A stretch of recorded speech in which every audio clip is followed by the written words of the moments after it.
Hi, my name's Charlie, and I've helped over 150 people win their PIP claims, and I received PIP myself. Today, we're going to talk about how it feels to be you, right? Only you can explain this. Your specialist can't explain it, a GP can't explain it, and I'm really sorry because I know that for those of you watching this video that are diagnosed with PTSD, you have to be diagnosed, otherwise PIP aren't interested, okay? For those of you diagnosed with PTSD, CPTSD, in my experience, a lot of what is going through your head, you don't want to say it out loud, okay? You're going to need to share some of the ugly truth of what is in your head when going through the PIP process. You do not, I repeat, you do not need to explain what happened to cause you having PTSD, CPTSD. That is none of their business. You don't have to explain it. You do not go into detail. You have a duty of care to yourself and them. Because, for example, you might be talking to a young person that has been fortunate enough not to experience trauma. They might not be able to cope with hearing what happened to you. Remember, PIP is current daily life. It's about how you're managing right now, not what happened to you in the past. Okay, very important. When I work with clients, we have to find what I call PIP gold. And it is the unique to you. It is something that you will say that you feel that I've never heard before. Now, I don't know when I've worked with over 1,000 people, I might start hearing the same things. But currently, I think I'm over 200 people, and everyone says something I've never heard before. So I'm going to give you some examples, and I need you to think about everything. I need you to think about what you're like, what is going through your head when you're safe in your home. What happens before you have to leave your home? What happens when you go out? What happens when you go out somewhere you know? What about if it's somewhere you don't know?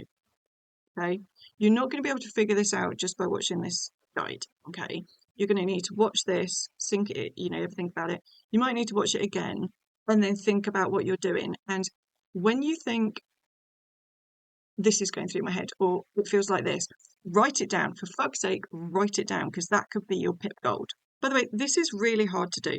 It's not that you've lost it. It's not that you're thick. I've worked with people with multiple degrees, like really senior positions, all the way through to cleaners or people that haven't been able to work due to chronic illness, right? It doesn't matter what your brain capacity is. This is fucking hard to do, right? I have not found anything in life that is as difficult as what we're trying to do. Okay, it's normal. Struggling is normal. I am available if you need me. Links are below, but obviously try the free stuff first. Physically, what's your body like? Are you tense? Like, how tense are you? Where are you tense? Does your body ever relax? Are you shaky? Are you jumpy? Do you freeze? Are you constantly restless? And when I say restless, there's so many different examples that flew into my head that people have said to me when I've worked with them. So again, it's not a case of you just going, I'm restless. No, it's unique to you. What do you mean by that?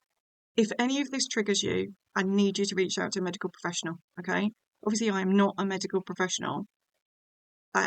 We need to be careful if we crack the door that you've got help, okay? Because it's okay to crack it, but if a tsunami comes out of the floodgates, like, you need professional help, okay? And to be honest, if you're watching this, you need professional help. Again, you need to be diagnosed. So I'm hoping that the people that aren't diagnosed have already stopped and they're like, I need to get a diagnosis. So I'm hoping that if you're watching this, you are diagnosed, which in my head means you've got a psychiatrist, okay? You need help. Also, with your diagnosis, don't forget there are meds that a psychiatrist can prescribe, but a GP cannot. So a lot of GPs might not be at the level that they can actually help you, depending on how severe your PTSD, CPTSD is, okay? In your head, the thoughts that you're having,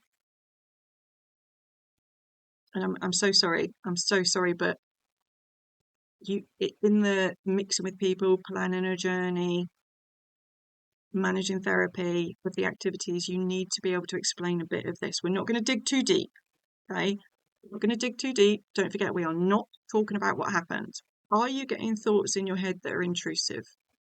Bad thoughts? If yes, you need to give a bit of the ugly truth, okay? Are you hypervigilant? Are you constantly like checking your surroundings? Are you checking the windows? When you go out, what's the threat? Are you not really part of what's going on? Do you feel like detached because you're so caught up in your own head? Do you get flashbacks? Do you get nightmares?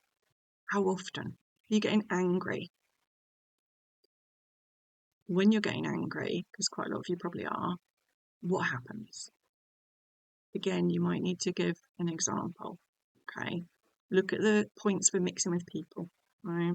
Do you startle easily? Are you avoiding situations? Don't forget, PIP, they want to know how often we can do things. You've got to rip off that scab and share the ugly truth, a bit of the ugly truth. But again, you do not go into details about what happened. It's current daily life, unique to you.